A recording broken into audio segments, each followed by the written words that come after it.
मित्रों, जब जब इस धरती पर पाप और अन्याय का घड़ा भरा है, तब तब पापियों का नाश करने के लिए संसार से भगवान विष्णु ने अवतार लिया है। ठीक ऐसा ही कलयुग में भी होगा, जब भगवान कल्कि अधर्म का नाश करने आएंगे। और ऐसे में कहा जाता है कि भगवान विष्णु के 10वें अवतार कल्कि के आने के 4 जिंदा सबूत पृथ्वी पर पहले से मौजूद है। लेकिन कहाँ है ये सबूत और क्या है इसका राज, आइए जानते हैं।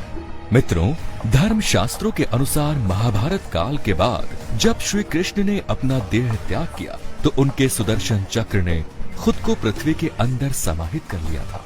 क्योंकि ऐसा माना जाता है कि भगवान विष्णु के कल्कि अवतार जब कलयुग में आएंगे, तो यही सुदर्शन चक्र धरती चीर कर वापस निकलेगा और भगवान कल्कि उसे धारण कर लेंगे।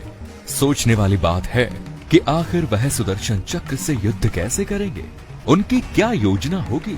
ये सभी चीजें उन्हें कोई और नहीं बल्कि भगवान परशुराम ही सिखाएंगे, जो कि आज भी जीवित हैं और उनकी प्रतीक्षा कर रहे हैं। मित्रों, सिर्फ सुदर्शन चक्र ही नहीं, कुंती पुत्र कर्ण का अमोघ कवच और कुंडल भी उनके इस युद्ध में सुरक्षा करेगा।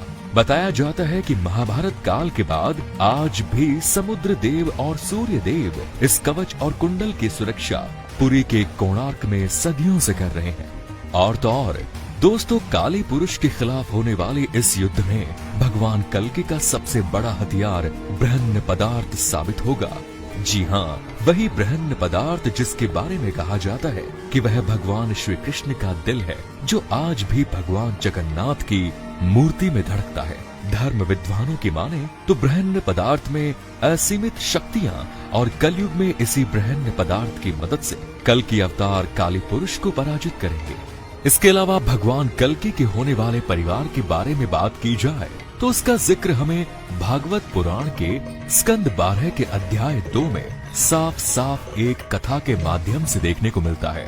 कहानी के मुताबिक यूपी के संभल गांव में भगवान कल्कि का जन्म होगा और वो अपने माता पिता की 5वीं संतान होंगे, जो समय आने पर देवदत्त नाम की घोड़ी पर बैठकर आएंगे और तलवार से पापियों का नाश करेंगे, जिसके बाद सतयुग का प्रारंभ होगा। कथा में ये भी बताया गया है कि भगवान कल्कि की 2 पत्नियां होंगी, लक्ष्मी रूपी पद्मा और वैष्णवी रूपी रमा। भगवान कल्कि की पत्नी वैष्णवी के बारे में बताया जाता है कि उन्होंने त्रेता युग में ही जन्म ले लिया था। दरअसल त्रेता युग में दक्षिण भारत में रत्नाकर नाम के एक राजा हुआ करते थे। वो माता रानी की बहुत बड़े भक्त थे, परंतु वो संतानहीन थे। ऐसे में एक दिन माँ काली, माँ सरस्वती और माँ भगवती राजा रत्नाकर की भक्ति से प्रसन्न हुई और तीनों ने मिलकर अपने तेज का एक एक अंश भक्त रत्नाकर की पत्नी के गर्भ में आशीर्वाद स्वरूप दे दिया।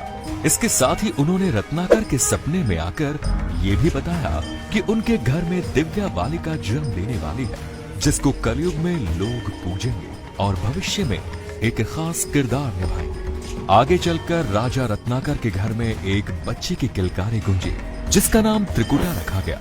मित्रों, त्रिकुटा के अंदर हमेशा ऐसे ही ज्ञान पाने की इच्छा थी, इसीलिए उसने ईश्वर की भक्ति में लीन होकर घर परिवार सब कुछ त्याग कर ज्ञान की प्राप्ति के लिए निकल गए। ऐसे में एक दिन जब प्रभु श्री राम जंगलों में माता सीता की खोज कर रहे थे, तभी उनकी मुलाकात त्रिकुटा से हुई। त्रिकुटा ने पहली नजर में भगवान विष्णु के अवतार प्रभु राम का आभास कर लिया। उनके चरणों में नतमस्तक होकर फूल चढ़ाए। भगवान राम ने त्रिकुटा की तपस्या से प्रसन्न होकर उसको वैष्णवी नाम दिया। परंतु जब त्रिकुटा ने भगवान राम को उनके अंदर समाहित होने की प्रार्थना की, तो उन्होंने इसके लिए उसे मना कर दिया और कहा कि समय आने पर एक दिन मैं तुम्हारे पास आऊंगा और अगर तुम मुझे पहचान पाओ तो मैं तुम्हारी सारी इच्छाएं पूरी कर दूंगा। यह कहकर प्रभु श्री राम वहां से चले गए। दोस्तों, समय बीतता गया और त्रिकुटा अपने प्रभु श्री राम के इंतजार में आस लगाए बैठे हुई थी कि तभी एक दिन त्रिकुटा के द्वार पर एक बूढ़ा व्यक्ति आया और उससे शादी का प्रस्ताव रखा, जिसके जवाब में त्रिकुटा ने उस बूढ़े व्यक्ति को यह कहकर मना कर दिया कि वो प्रभु राम की पहले से ही हो चुकी है और वो किसी भी वक्त उन्हें लेने आ सकते हैं। हालांकि बाद में त्रिकुटा को अपनी गलती का एहसास हुआ, लेकिन तब तक काफी देरी हो चुकी थी, क्योंकि वो बूढ़ा आदमी कोई और नहीं बल्कि प्रभु श्री राम ही थे। त्रिकुटा ने प्रभु राम से अपनी गलती की माफी मांगी। तब भी श्री राम ने उससे कहा कि तुम्हारी इच्छा पूरी करने का ये सही समय नहीं है। इस युग में तो नहीं, लेकिन कलयुग में आप मेरी अर्धांगिनी बनेंगी। अगर वह उत्तर भारत के त्रिकुट पर्वत पर जाकर तप करेंगी, तब कलयुग में मैं आपको कल्कि के अवतार के रूप में अपना बनाऊंगा। इसी दिन के बाद माता ने त्रिकुटा पर्वत पर जाकर घोर तपस्या की और शरीर का त्याग करके 3 मुंह वाली पिंडी में समाहित हो गई। मान्यता है कि भगवान विष्णु के 10वें अवतार कल्कि का जब काली पुरुष के सर्वनाश के लिए जन्म होगा तो वह देवी वैष्णवी से विवाह करेंगे। वहीं भगवान कल्कि के 4 पुत्र भी होंगे, जिनका नाम जय विजय, मेघवाल और बलाहक होगा।